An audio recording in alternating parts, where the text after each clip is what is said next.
All right, so the wave model of light, last video we were talking about that light, white light specifically is the source of all colors. Today we're going to be looking at how the wave model of light works. So we're going to talk about some words, frequency, those kinds of things are really important in this, and I hope that this all makes some sense. I'm going to kind of blast through this opening page. Isaac Newton tried to explain this, but it doesn't. I'm not going to worry too much about this. I'm going to go through this pretty quickly because, not that it's unimportant, but it is something that I'll put a video up for that will do a better job than I can. So crests and troughs. This is like a wave, and you can literally think about it like an actual physical wave. So there's the peak of the wave, the top of the wave, and there's the bottom of the wave. So the crest is the peak and the trough is the bottom. And when we talk about waves, we're really thinking about, there's amplitude. So a big wave is powerful and small waves are less powerful. So there's amplitude, so how tall the wave is, but there's also a really important thing, which is how frequently are the waves coming in. And when we're looking at like light and how it is, radiation in different frequencies, again, there's that word. Frequencies are the things that talk about how many waves are passing a certain point per second. And that is the ultimate measure of like red light, blue light, yellow light, red fish, blue fish. Anyways, so wavelength is the distance between each of the waves. And when we look at a wavelength, if the wavelengths are shorter, we will have higher frequency. So if I can take the distance, the wavelength here and shrink it, I'll have more waves pass every second. If I have a really long wavelength, which way am I going? There we go, fitting in there. This is really complicated because it's backwards on my screen. If I have a really long wavelength, it'll take more time for a wave to pass by.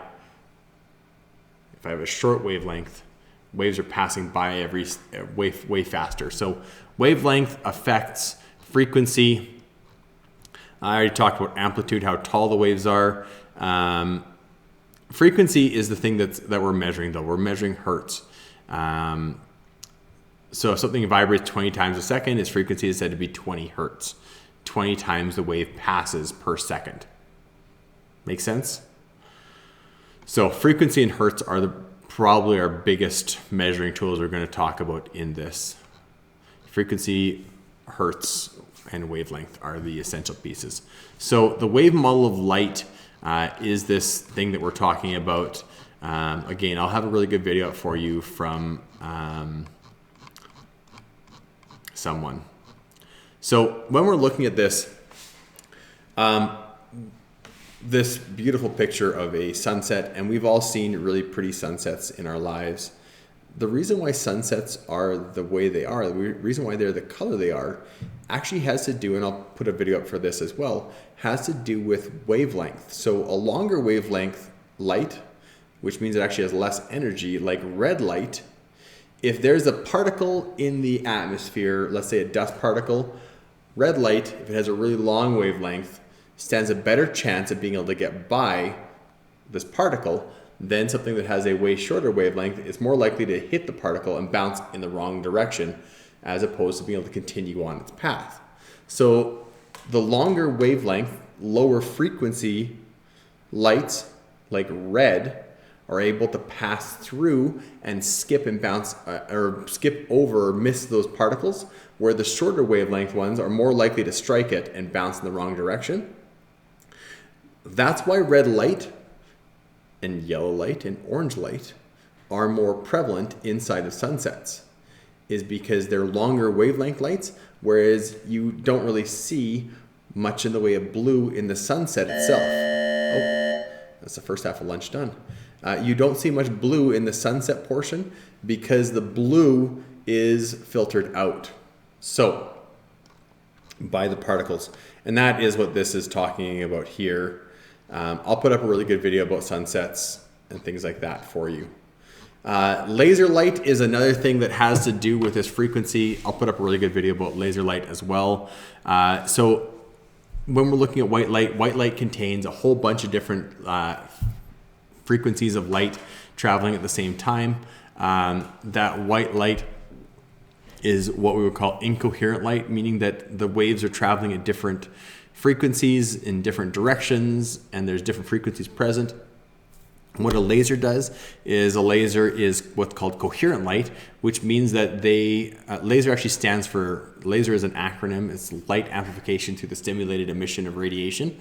And that laser light is coherent light, meaning that all the wavelengths are exactly the same and they're all traveling in the exact same direction at the same frequency. And so they're called coherent light because they're all the exact same thing. And that is what this is. This is incoherent light. This is coherent light, which is why lasers are able to do the thing that they do. Fiber optics is another thing that uses those frequencies of lights to be able to do their thing. Fiber optic cables use what's called total internal reflection, which means that the light is pulsed through the fiber in a way where it bounces inside, and the bouncing stays inside of that fiber optic cable. And those fiber optic cables, my brother-in-law spent a bunch of time learning how to fuse and combine fiber optic cables. But this is actually what the information for your internet is transmitted over. It's transmitted at the speed of light inside of fiber optic cables, and your computer basically has a light sensor that picks up the various different pulses of light and translates those pulses into ones and zeros, which is what the computer uses to actually do its computation. And lasers are used all over the place to do cutting and things like that.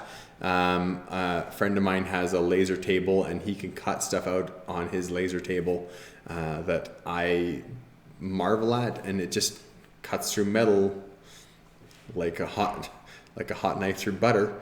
And yeah, lasers are used in, I already put videos up about LASIK surgery, but LASIK surgery has to do with lasers cutting part of your retina, your cornea out.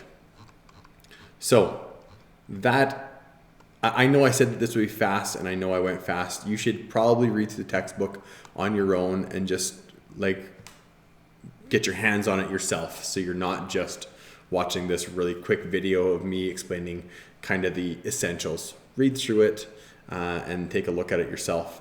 It'll be worth it. I'll see you guys in a little bit.